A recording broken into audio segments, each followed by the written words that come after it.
Cuidado, Patricio, cuidado. No patinemos, no patinemos. Dices, Lucas 1, 46, 47 y 48. 46. Y dijo María, engrandece mi alma al Señor, y mi espíritu se alegra en Dios, mi Salvador. María reconoce ser pecadora. Esta es tu conclusión al citar Lucas 1, 46. Pero, ¿veis por lo que yo recomendaré siempre que en vez de ver esa Reina Valera tergiversada y castrada con tantísimos errores de traducción, tuvierais una Biblia en condiciones, como la Biblia de Jerusalén, porque os ahorraríais muchas malas interpretaciones y entenderíais muchas más cosas? Es un consejo. Mira a ver si te suena este pasaje y adivina de quién es. Con gozo me gozaré en Yahvé, exulta mi alma en mi Dios, porque me has revestido de ropas de salvación.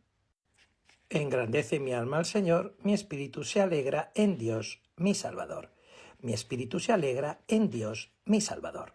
Exulta mi alma en Dios, porque me ha revestido de ropas de salvación. ¿Casualidad? ¿O ahora resulta que Lucas conocía ese texto? ¿Sabes de quién es? De Isaías, el capítulo 61, el versículo 10. No sé si te sonará el primer libro de Samuel, el capítulo 2, el famoso cántico de Ana. Entonces Ana dijo esta oración: mi corazón exulta en Yahvé, mi cuerno se levanta en Dios, mi boca se dilata contra mis enemigos, porque me he gozado en tu socorro.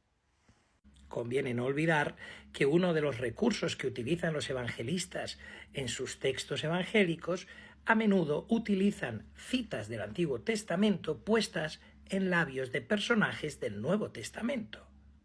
Recordemos Mateo 27, 46.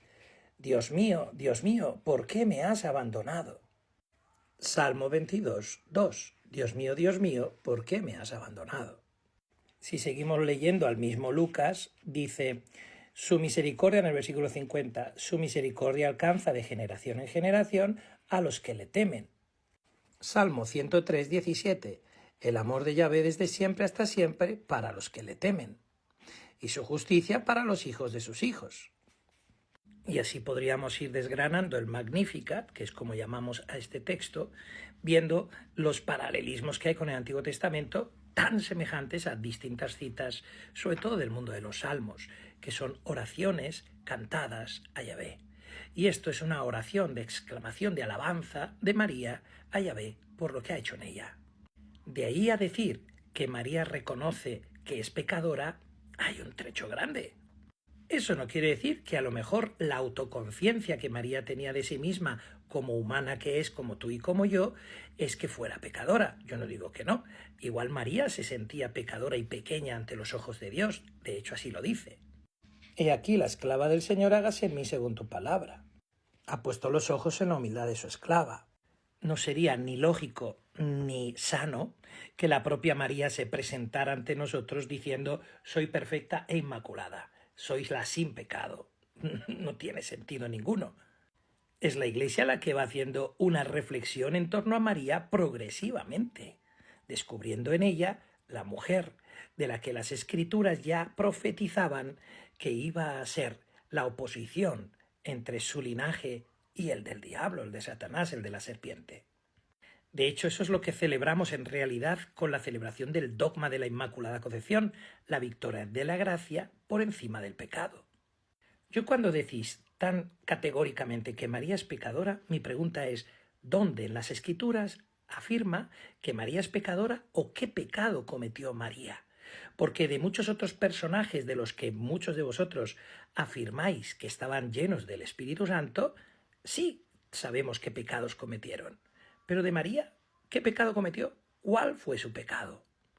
Si afirmáis que el pecado es el pecado original heredado por Adán, entonces estáis afirmando que nacemos empecatados. Y si nacemos empecatados, la misma doctrina contraria del bautismo de que no se puede bautizar infantes cae en el absurdo, porque efectivamente si nacemos empecatados, quiere decir que el bautismo puede limpiar los pecados de nuestra naturaleza caída. Esto es mucho más sencillo de lo que a veces parece en estos debates que yo considero estériles. Es la siguiente reflexión lógica. ¿Acaso podría el Arca de la Alianza ser considerado un lugar profano? ¿Ser considerado un lugar de pecado? No. El Arca de la Alianza era considerado sagrado. ¿Por qué? Por la presencia de Yahvé. Cuando Yahvé se hacía presente en el arca, santifica todo lo que toca Yahvé.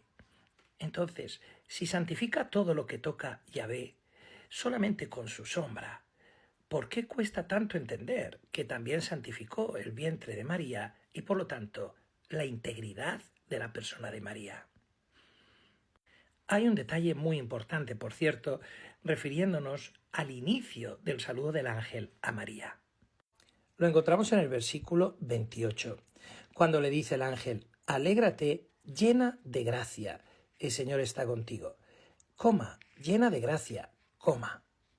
Y aquí dice: no temas, coma, María, coma. Es decir, María, llena de gracia, son paralelos.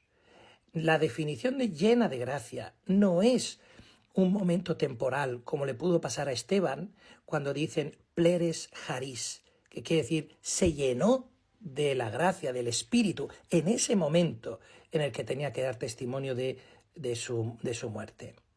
Lo encontramos en el capítulo 7, versículo 55 de Hechos. Pero él, lleno del Espíritu Santo, miró fijamente al cielo y vio la gloria de Dios y a Jesús. Es en ese momento en el que iba a ser lapidado, en el que se llenó del Espíritu Santo. Ese es el problema de las traducciones. Si fuéramos al original griego, lo entenderíamos mucho mejor. Mira, Hechos 7:55 utiliza la expresión pleres neumatos agiu, es decir, lleno del Espíritu Santo, pleres. Sin embargo, en Lucas 1:28 utiliza la expresión kecharitomene, que es un prefijo, mene es un sufijo, charitos significa gracia. El que hace referencia al pasado y el mene a la perpetuidad. Por lo tanto, kecharitomene quiere decir la llena de gracia, siempre participio pasivo.